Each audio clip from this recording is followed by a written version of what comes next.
Bonjour et bienvenue à toutes celles et à tous ceux qui sont ici ou en virtuel à ce premier colloque webinaire parmi les 4 que nous organisons sur les soins intégrés, que nous organisons conjointement entre Unisanté et le Forum Managecare, le FMC, donc Isabelle Petraman-Bridevaux, moi-même, et Séverine Chusselet-Fietta. Les 2 premiers auront lieu ce mois de novembre et les 2 prochains au mois de février. La session d'aujourd'hui s'intitule Qu'est-ce que les soins intégrés? Et nous allons présenter quelques concepts clés sur les soins intégrés pour permettre d'avoir une meilleure compréhension et en tout cas une compréhension commune de ce que sont les soins intégrés et de ce que cela représente pour les prochains webinaires. Cet enregistrement aujourd'hui ainsi que les suivants seront disponibles sur le site du FMC et sur le site d'Unisanté. Voilà, donc Unisanté, le Centre universitaire de médecine générale et de santé publique de Lausanne, créé en 2019, et le Forum Managecare vous souhaitent donc la bienvenue pour ce webinaire. Je vais me présenter en quelques secondes et ensuite je donnerai la parole à Séverine Chusselet-Fietta. Je suis Isabelle Petraman-Bridevaux, médecin de formation et spécialiste en prévention santé publique, professeur et médecin-chef ici à Unisanté. Je suis responsable du secteur services de santé et active dans le domaine des soins intégrés coordonnés depuis plus d'une dizaine d'années, notamment avec Séverine Chusselet-Fietta, avec qui on a conduit de nombreux projets. Voilà, Séverine, je te laisse te présenter et présenter le Forum Managecare et on continuera après. Je suis Séverine Chusselet-Fietta, membre du comité du FMC Plateforme Suisse des soins intégrés. Le Forum suisse des soins intégrés est le forum interdisciplinaire pour les institutions et les organisations qui s'engagent en faveur des soins intégrés. Le FMC est la plateforme d'échange, le sounding board est l'interlocuteur pour tous les thèmes relatifs aux soins intégrés. Comme je vous l'ai dit, donc cette première conférence Qu'est-ce qu'elles sont intégrées fait partie d'une série de 4 webinaires qui seront en bimodaux. Les gens peuvent venir dans nos locaux au Biopôle, à Unisanté, ou venir participer en distanciel en utilisant le lien WebEx qu'on vous donne. Donc aujourd'hui on est le 5 novembre, première conférence avec un format assez standard de présentation. Le 26 novembre, on parlera des soins intégrés en médecine de premier cours. Le 4 février, sur les aspects financiers, de financement d'incitatifs financiers pour développer les soins intégrés. Et finalement, le 11 février, un horaire plus particulier de 16h à 18h, parce qu'on aura une présentation, une discussion suivie d'un apéritif pour ceux qui seront en présentiel. Ça sera sur les approches populationnelles des soins intégrés. À part la session d'aujourd'hui qui est une présentation assez standard, les autres se baseront sur en fait un article, donc quelques résultats seront présentés et ensuite il y aura une personne qui discutera de ces résultats, les mettra en perspective pour la suite, à peu près une demi-heure et tout le reste du temps est dédié à la discussion et aux échanges autour de cette thématique. La présentation de ce matin, d'aujourd'hui, se fera selon l'agenda suivant. D'abord, on va parler de quelques concepts de base des soins intégrés. Ensuite, parler des soins intégrés en Suisse, évoquer notamment aussi ensuite les barrières et les facilitateurs au développement des soins intégrés. Et finalement, une bonne partie sera aussi dédiée aux questions et à la discussion. Et en fin de diapositive, vous aurez accès à une série de références et de ressources. Dans quel contexte, en fait, ces soins intégrés se développent?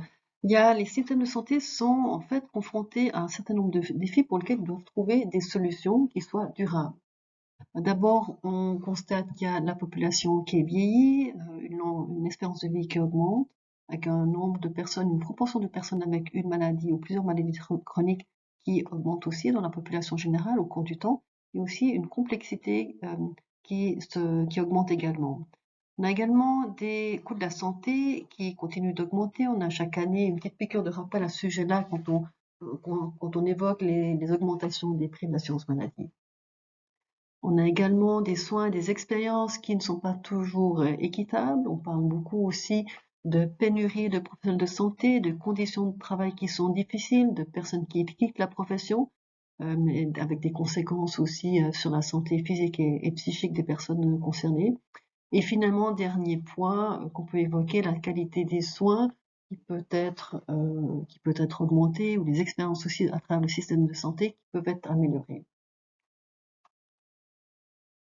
que l'intégration des soins est une solution? En fait, ces différents défis auxquels les systèmes de santé sont confrontés se reflètent dans ce qu'on appelle le Quintuple Aim, les 5 buts des systèmes de santé qui sont améliorer la santé de la population, améliorer la qualité des soins, les expériences des soins, ceci à des coûts qui soient abordables au niveau de la société, de manière équitable et aussi grâce à une force de travail en santé qui soit présente et en bonne santé elle-même. Et on reviendra sur cette roue et si l'intégration des soins est une solution à la fin de la présentation. Maintenant, on va entrer dans le vif du sujet. C'est quoi les soins intégrés? D'abord, on peut réaliser qu'il y a toute une série de termes qu'on utilise, soins intégrés, soins coordonnés, chronic disease management, il y a un certain nombre d'années aussi. Ensuite, on parlait de managed care, un terme qui était là présent aux États-Unis auparavant, soins transmuraux, case management, care management, etc. Toute une série de terminologies qui sont parfois utilisées de manière mutuellement exclusive, mais pas toujours, et parfois elles veulent dire plus ou moins la même chose. En fait, on peut considérer que le terme chapeau soit intégré comme en fait le terme chapeau, et pour lequel il y a une variété de formes différentes, d'alternatives, de modèles différentes qui existent. On va maintenant passer par quelques concepts de base, à la base des soins intégrés, et passer d'abord par 2 modèles théoriques qui sous-tendent les développements des soins intégrés dans la plupart des pays, et ensuite on va parler des différentes dimensions qui sont importantes pour les soins intégrés. Tout d'abord, le modèle des maladies chroniques, le Chronic Care Model qui a été développé aux États-Unis dans les années 90, qui fait l'hypothèse que pour avoir des bons résultats de santé, de soins, en fait, on a une interaction, un partenariat, une coordination entre, à gauche, le patient, la personne soignée, proche, qui doit être informée, qui doit être motivée et qui interagit avec des professionnels de la santé qui sont, eux, préparés et proactifs. En fait, cette interaction, cette collaboration, ce partenariat amène à des résultats de soins favorables, des bénéfices en termes de santé. Tout ceci se fait à travers, dans un système de santé qui, lui, doit aussi comporter un certain nombre de composantes. On doit pouvoir d'abord accéder à des outils, à une manière de soutenir l'autonomie, l'empowerment du patient, qui soit formé pour qu'il puisse se gérer dans son quotidien. On doit avoir accès à l'evidence-based medicine, à des guidelines, à des recommandations pratiques cliniques, à des spécialistes. Et finalement, on doit aussi avoir accès à l'organisation au service de santé et notamment des systèmes d'information qui permettent de transmettre les données et les informations entre les différents partenaires. Et tout ceci existe évidemment dans la communauté, dans la société au sens plus large, avec tout ce qui comporte des aspects législatifs, politiques, différentes ressources qui existent. L'autre modèle théorique auquel on se réfère souvent, c'est celui qui est représenté par la pyramide de la Kaiser Permanente, qui repose sur un socle qui comprend les différentes actions de prévention et promotion de la santé au niveau des populations, pour la population qui est pas malade, qui est en bonne santé, donc qui n'est pas encore un ou une patiente. Ensuite, parmi les personnes qui ont des conditions chroniques, des maladies chroniques, il y a la très grande majorité, à peu près 70-80% de ces personnes-là, qui ne nécessitent que peu de soutien, plutôt un soutien à l'auto-soin, à sa prise en charge elle-même et un accompagnement par les professionnels de santé de façon relativement légère. Ensuite, on a à peu près 15% de cette population qui peut être considérée comme étant une population à plus haut risque par exemple d'hospitalisation. Et cette population de personnes avec maladies chroniques nécessite une plus grande surveillance, plus d'intervention pour les maintenir en bonne santé et éviter des épisodes aigus. Et finalement, on a entre 5 et 10% maximum des patients avec maladies chroniques qui sont à haut degré de complexité, qui nécessitent un suivi beaucoup plus rapproché. On n'est pas fixé dans une de ces catégories, on peut passer de la partie, la base, où on a besoin de peu, à une situation où on a besoin de plus de suivi, on parle là de disease management, ou même aller dans la case tout en haut plus complexe, puis retourner dans un état qui nécessite moins de suivi, moins de prise en charge, moins de collaboration, moins d'intervention de part et d'autre des différentes entités et prestataires de soins. Maintenant, on va évoquer les 4 dimensions des soins intégrés auxquels on se réfère, auxquels il faut penser, qu'il faut aussi connaître quand on parle de soins intégrés. D'abord, la cible de l'intégration. Est-ce qu'on vise la population d'une région, d'un pays, d'un canton, d'une commune, ou est-ce qu'on cible plutôt des patients particuliers, des patients jeunes, des patients avec maladies chroniques, par exemple le diabète ou l'hypertension, ou des maladies respiratoires chroniques, ou des personnes âgées. Donc ça, c'est quelque chose qu'il faut définir. Ensuite, on peut évoquer le niveau de l'intégration. Est-ce qu'on essaie de faire de l'intégration au niveau micro, c'est-à-dire au niveau du patient, autour du patient, de ce qui lui arrive, ou au niveau méso? Le niveau méso, c'est celui des institutions, des entités qui font des prestations et aussi les professionnels de santé. Ou alors on peut aussi intégrer au niveau macro, au niveau du système, plus systémique, dans l'environnement global. Évidemment, on peut aussi intégrer à différents niveaux, on le verra. Troisième dimension, c'est celle de l'ampleur de l'intégration. Est-ce qu'on intègre à un niveau horizontal, c'est-à-dire on essaie d'intégrer différentes entités qui fournissent les mêmes types de prestations, l'intégration de tous les différents médecins ambulatoires, une intégration au sein des soins à domicile, par exemple. Ou alors est-ce qu'on intègre au niveau vertical, à travers différentes entités qui fournissent des prestations qui sont différentes? Est-ce qu'on intègre entre un hôpital, les soins à domicile et les médecins hospitaliers? Dernière dimension, c'est le type d'intégration. On parle d'intégration clinique, professionnelle, organisationnelle et systémique.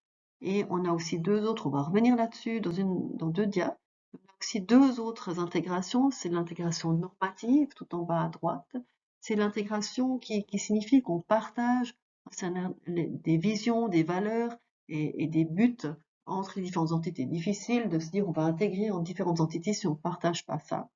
Et il y a aussi l'intégration fonctionnelle qui est plus le back-office, les conditions techniques pour permettre cette intégration, comme le système d'information, des contrats de travail, etc.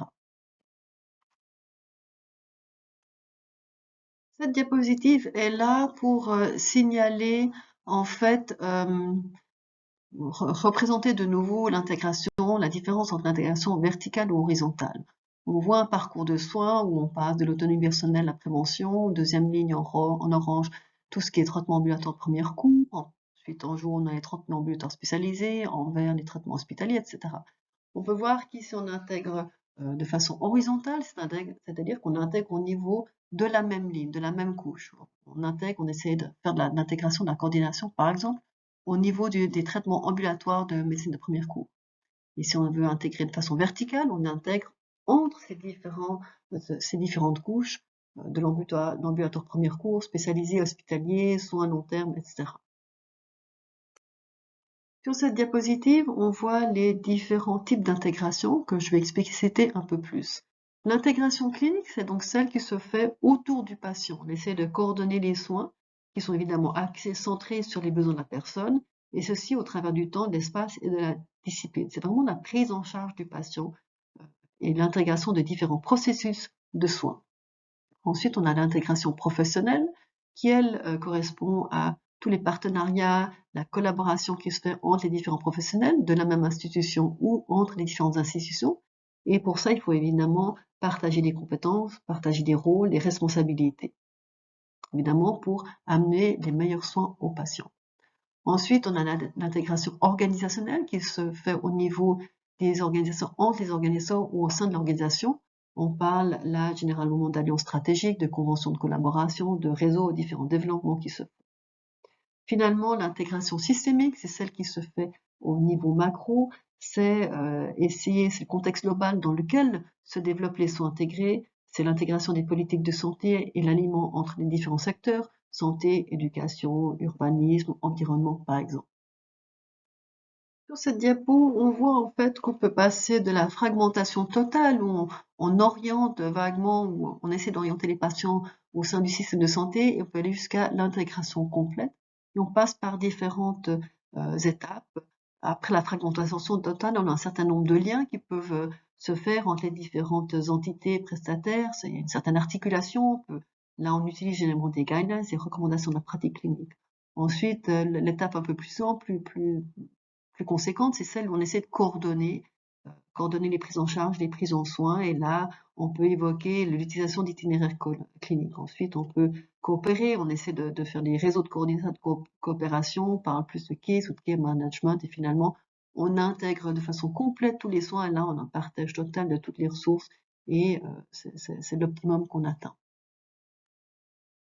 Finalement, c'est quoi les soins intégrés? On a vu qu'il y avait une variété de termes pour désigner les soins intégrés, et ceci se reflète aussi dans une variété de définitions qui varient en fonction des différentes perspectives que peuvent avoir les gens dans leur vision des soins intégrés. Là, il y a dans les deux diapositives suivantes 6 définitions qui sont données.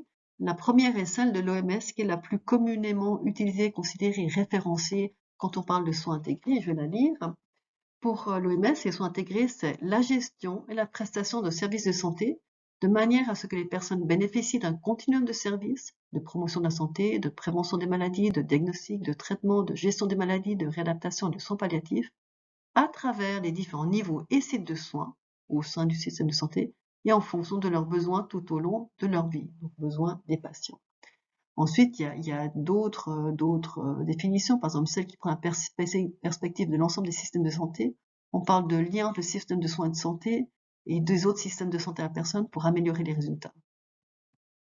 Dans la diapositive suivante, je vais vous montrer la définition telle que vécue par ou envisagée par les patients.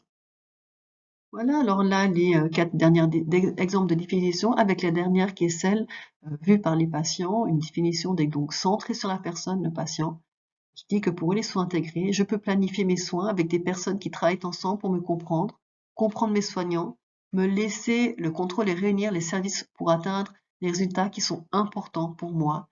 Et ça, c'est vraiment le point de vue des patients. Voilà, moi j'ai terminé avec les premiers concepts que qu'on voulait vous donner sur les soins intégrés. Maintenant, je vais laisser la parole à Séverine Chusset-Fietta pour passer sur les soins intégrés en Suisse.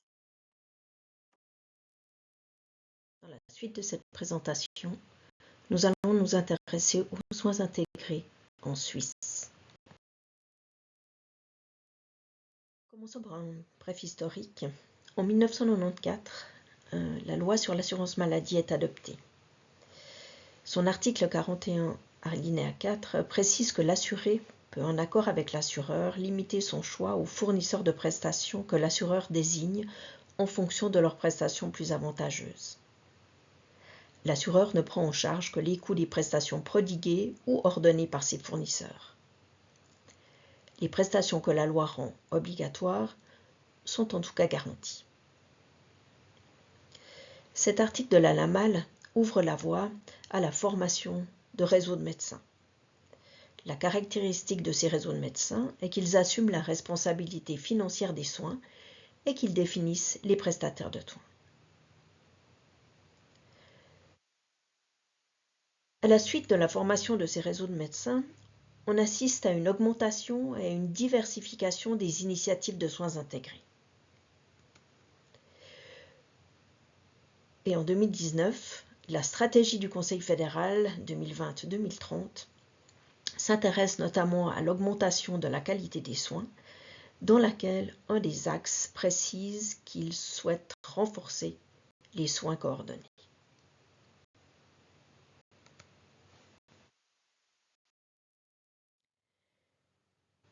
Les initiatives de soins intégrés qui se sont développées ces dernières années peuvent être classifiées selon le schéma qui vous a été présenté précédemment par Isabelle Petremont-Bridevaux. Prenons ici quelques exemples. Un premier exemple qui intègre la clinique et les aspects professionnels, avec par exemple un cabinet qui réunit différents types de professionnels autour d'une catégorie spécifique de patients, les patients qui souffrent d'un diabète. Un autre exemple pourrait être une initiative qui réunit un service d'urgence, donc hospitalier avec des médecins et des soignants, une organisation de soins à domicile, avec par exemple des infirmiers, et des médecins de premier recours installés en ville.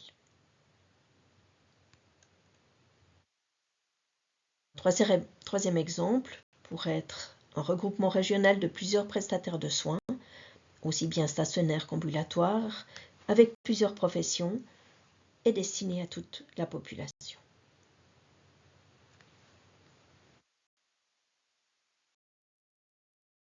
Entre 2015 et 2016, nous avons mené une enquête suisse sur les soins intégrés.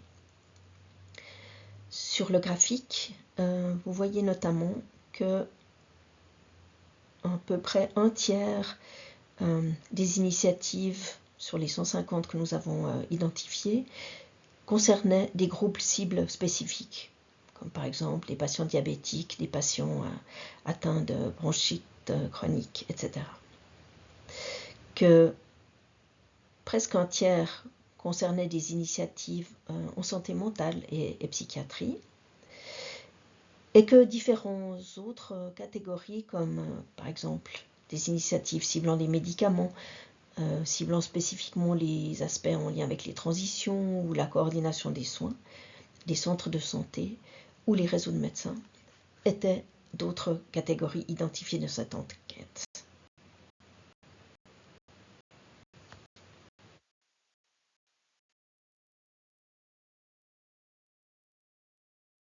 Le graphique que vous voyez ici représente d'autres résultats tirés de l'enquête suisse sur les soins intégrés et montre l'évolution entre avant 1990 et la fin de l'enquête en 2016, l'évolution donc du nombre d'initiatives par catégorie. Vous voyez notamment que l'augmentation des réseaux de médecins à partir des années 90, mais qui reste assez stable jusqu'en 2016 à environ une dizaine de réseaux existants en Suisse. Vous avez d'autres initiatives, telles les groupes cibles spécifiques ou la santé mentale et psychiatrie, qui augmentent de manière régulière à travers les années, tandis que d'autres initiatives émergent de manière plus tardive. Vous voyez par exemple les initiatives de transition et de coordination qui restent en nombre relativement restreint jusque dans les années 2008 environ et qui tendent à augmenter de manière rapide depuis les années 2008. L'enquête suisse des soins intégrés, ce troisième graphique montre l'évolution chronologique cumulée du nombre d'initiatives de soins intégrés dans les différentes régions de Suisse, avec une augmentation relativement parallèle du nombre d'initiatives en Suisse latine et en Suisse alémanique au cours des années, même si depuis 2013, les initiatives en Suisse latine sont en nombre un peu plus important qu'en Suisse alémanique. Passons maintenant aux barrières et aux facilitateurs à la mise en œuvre des soins intégrés en Suisse. D'abord, précisons que les soins intégrés visent explicitement à modifier les relations de pouvoir à l'intérieur du système. Tout d'abord, la nature de la relation entre les patients, les proches et les professionnels. Avec les soins intégrés, on passe d'une relation paternaliste à une relation beaucoup plus partenariale entre les différents acteurs, les patients, les proches et les professionnels. La gouvernance du projet de soins est également modifiée, avec des projets de soins, des projets de vie, qui sont beaucoup plus concertés entre les différents acteurs. La nature des processus de prise de décision est également en évolution. Les soins intégrés privilégient des processus de prise de décision partagés entre les différents acteurs. Avec les soins intégrés, les résultats sont également beaucoup plus centrés sur la durabilité du système plutôt que sur des intérêts spécifiques. Vous l'avez entendu tout à l'heure quand Isabelle Pétremont-Bridevaux vous a parlé du Quintuple Aim. Enfin, avec les soins intégrés, les décisions sont beaucoup plus centrées sur les besoins et les priorités des patients plutôt que sur des maladies.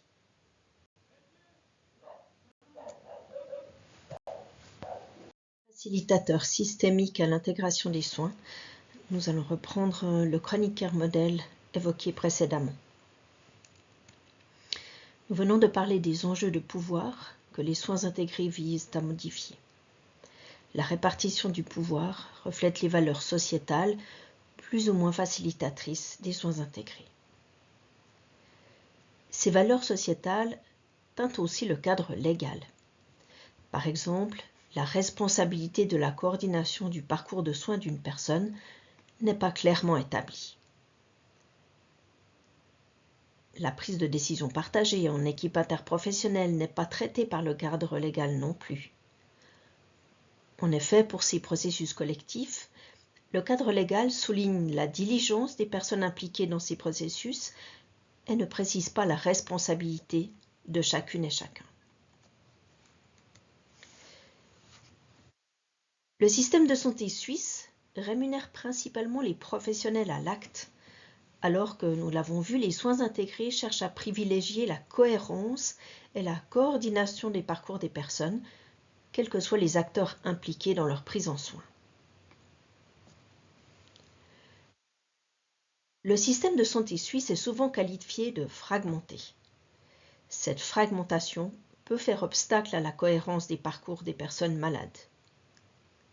Cette fragmentation est présente entre les institutions, avec des institutions spécialisées dans le stationnaire, tandis que d'autres sont spécialisées dans les soins à domicile, par exemple. Cette fragmentation est également présente entre les professionnels. Elle est liée à leur hyperspécialisation des différentes professions et disciplines qui, en se focalisant sur l'une de leurs problématiques de santé, limitent les capacités des professionnels à tenir compte de la globalité des besoins et des spécificités des personnes malades. Cette hyperspécialisation prend sa source dans les formations, même si, par exemple, des efforts sont faits pour contrer cette fragmentation, par exemple, pour renforcer les compétences interprofessionnelles. La fragmentation est également vraie au niveau des systèmes d'information.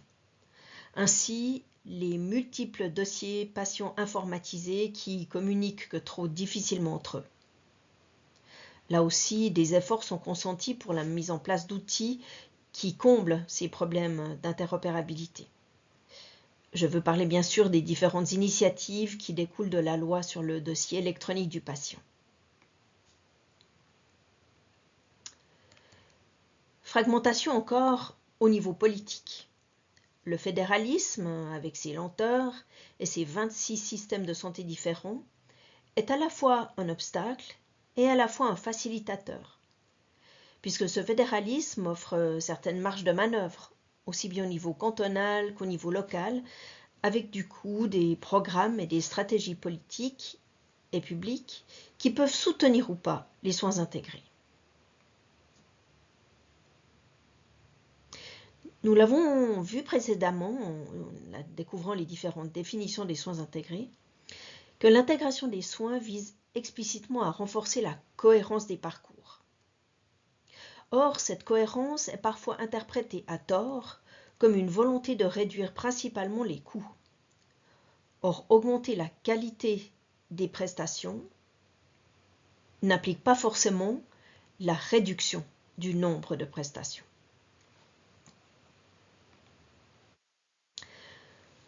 Enfin, au niveau des individus, aussi bien les usagers, les usagères du système que les professionnels qui les accompagnent. La littératie variable, par exemple, des différents acteurs qui tiennent parfois compte uniquement de leurs enjeux particuliers et qui peinent à appréhender l'ensemble de notre système de santé très complexe. Certaines et certains sont pétris de crainte et de résistance face au changement, tandis que d'autres s'engagent en faveur des soins intégrés. Enfin, l'application des compétences interprofessionnelles et partenariales nécessaires aux soins intégrés est hétérogène. Vous avez donc devant les yeux un très rapide aperçu des obstacles et des facilitateurs aux soins intégrés au niveau micro, méso et macrosystémique en Suisse. Pour cette présentation, nous pouvons dire que les soins intégrés devraient pouvoir avoir un effet sur les 5 axes du Quintuple Aim. Que cet effet soit une claire amélioration, par exemple pour l'expérience des patients, des proches ou des professionnels, ou que l'effet soit au moins une stabilisation des coûts.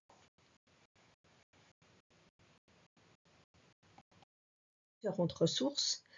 Sur la partie gauche de votre écran, vous identifiez différentes ressources plutôt internationales avec un livre de référence sur les soins intégrés et la Fondation internationale pour les soins intégrés qui propose de nombreuses ressources internationales dans ce domaine.